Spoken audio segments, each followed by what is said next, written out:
Representative Dean Phillips, Chairman of the Subcommittee on Oversight, Investigations, and Regulations, is now recognized for 5 minutes. Thank you, Madam Chair, and greetings to our witnesses and colleagues.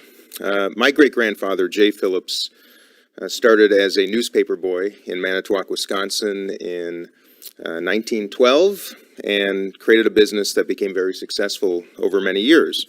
He used to tell me that owners act differently than employees. They reuse paper clips and they turn off the lights when they leave the office. And he believed that business was a means to an end, and the end wasn't accumulating as much capital and wealth as possible, rather sharing as much as possible. And in 1941, he created the Phillips Bonus and Profit Sharing Plan, a copy of which I have here in my hand. And he wrote in it, "Unfortunately, the great majority of the people in this country never achieve the degree of financial independence which permits them to live out their lives without the help from others.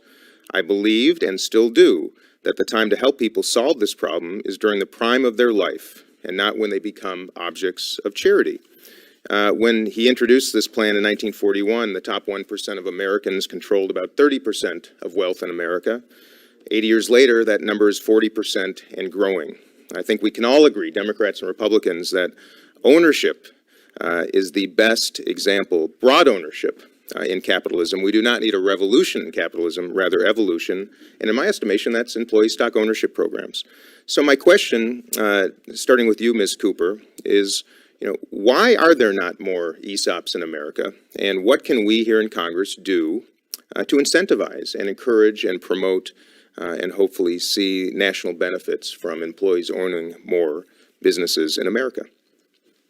I don't know if I can answer why there aren't more in the country, but I can tell you that, in Philadelphia and Pennsylvania, we work to the same way Cooperative Home Care Associates supported us in replicating that model. We are supporting others in replicating the model and trying to, in healthcare, really make the connection between ownership and quality of care. We know that in this country, we're having an issue with delivering care.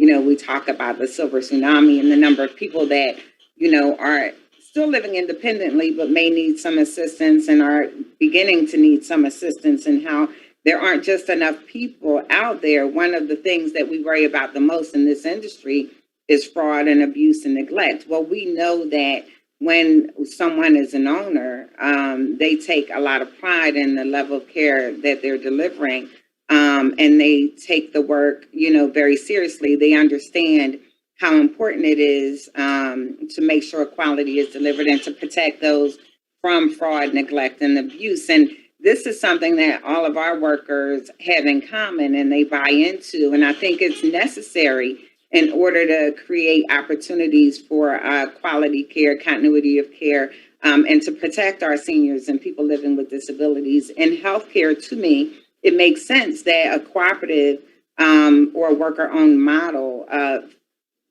contributes to solving the problem in numerous ways, not just in, the delivery of quality care and the what ownership means as they are delivering quality care, but also in the ability to participate in a culture where you then contribute to the direction of the company and can talk about what it means to have a quality job and how those two are connected.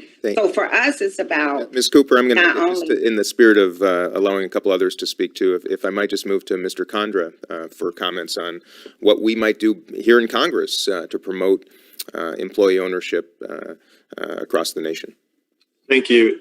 The number one issue is access to capital. It's if you go to a conference, if you talk to cooperative developers, it is need access to capital. The USDA has a business and industry program that does not require this personal guarantee blockage for cooperatives. If they were able to make loans to businesses outside of rural areas and urban areas, we wouldn't be here today. But unfortunately, they can only make loans to rural areas, and the SBA continues to block access to capital to cooperatives.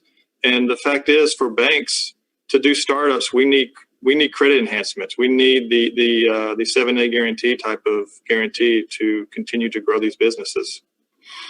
All right, appreciate it. I just have 10 seconds left just to inspire my colleagues on both sides of the aisle to pursue what should be very unifying, which is to expand ownership in the United States as we try to inspire compassionate capitalism. With that, Madam Chair, I yield back. Thank you. The gentleman yields back.